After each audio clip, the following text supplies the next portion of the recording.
Alright folks, the Samsung Galaxy A56 has just dropped, and as always, it is surrounded by fiercely competitive rivals. This new Samsung phone starts at 42,000 rupees here in India, which is also exactly the same price as the recently launched OnePlus 13R. Both these phones come from brands which have an immense fan following. I guess after Apple, it is Samsung and OnePlus which have the most loyal customer base. So, which one out of these two is actually worth it? Let's break it down. But hey, before I proceed, kindly hit that subscribe button for more awesome comparisons like this one. Okay, so at first glance, both phones flaunt a glass sandwich design with a metal frame, so yeah, both feel quite premium. The design is also completely flat on these two phones, which makes them not the most ergonomic to hold. The A56, however, has a raised frame near the buttons on the right, which gives it some character. But Samsung seems to have pulled a throwback Thursday by recycling an old design from 5 years ago.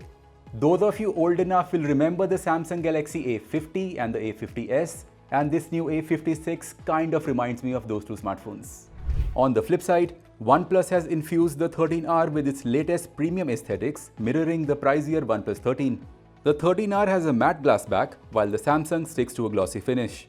The A56 also has a wobbling issue on flat surfaces. In fact, even a light tap makes this phone unstable. Anyway, the OnePlus 13R retains its alert slider, which is a small yet nifty feature. In the durability department, Samsung gets the edge with its IP67 rating and Gorilla Glass Victus Plus protection. The OnePlus 13R settles for IP65 and Gorilla Glass 7i. The display battle is equally interesting. The A56 has a 6.7-inch AMOLED display with a 120Hz refresh rate, while the OnePlus 13R goes slightly bigger with a 6.77-inch LTPO AMOLED panel. It is also 120Hz, but with the added benefit of dynamic refresh rate adjustment. Brightness-wise, OnePlus wins with an HBM brightness of 1600 nits compared to Samsung's 1200 nits. Watching content on both devices is a delight, but Samsung fights back with superior stereo speakers that offer deeper bass and clearer vocals. Okay, so when it comes to cameras, the numbers on these two phones might seem similar, but the differences are quite stark. The OnePlus 13R comes with a 50-megapixel main camera, a 50-megapixel 2x telephoto lens, and an 8-megapixel ultra-wide.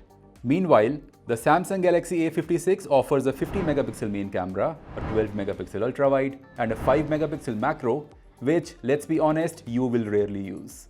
Both cameras deliver good results, with OnePlus leaning towards warmer, high-contrast shots, while Samsung tends to keep things a bit cooler. However, HDR performance is better on the 13R. In low light, they are neck and neck, though Samsung's shots come out a bit brighter. But despite having a higher resolution ultrawide, Samsung surprisingly lags behind in processing as OnePlus produces better dynamic range and color accuracy.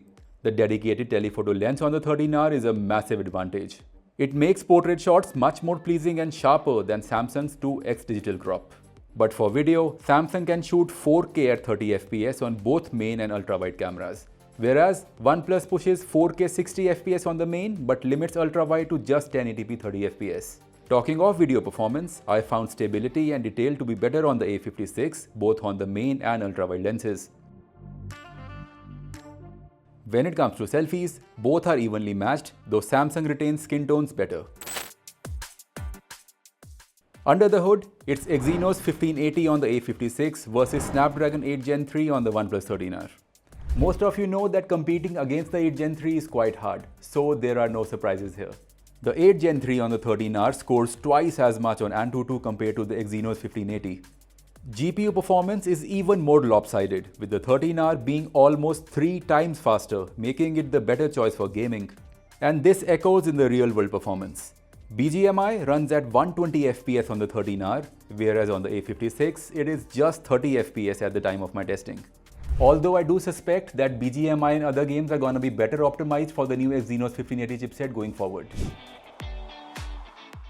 Software-wise, both run Android 15 with One UI 7 and Oxygen OS 15 on top. Daily usability is smooth on both, but OnePlus has faster app loading times thanks to its UFS 4.0 storage versus Samsung's UFS 3.1. Both smartphones also have bloatware, so neither gets the clean software crown. Samsung does bring AI-powered features, but they are heavily watered-down versions of what you get in the S25 series. In fact, there are no AI features at all in the Notes app on the A56, which did disappoint me. OnePlus, on the other hand, offers all the features from the premium OnePlus 13, making the AI package a lot more robust. I was hoping to visit Chandigarh next week. मैं अगले हफ्ते चंडीगढ़ जाने की उम्मीद कर रहा था. An underrated feature while using a smartphone is its haptics. The 13R wins here yet again with its tighter haptics and their better implementation in the software compared to Samsung. But software updates is a department where the Samsung fights back with 6 years of OS and security updates. The OnePlus 13R offers 4 years of OS updates and 6 years of security updates.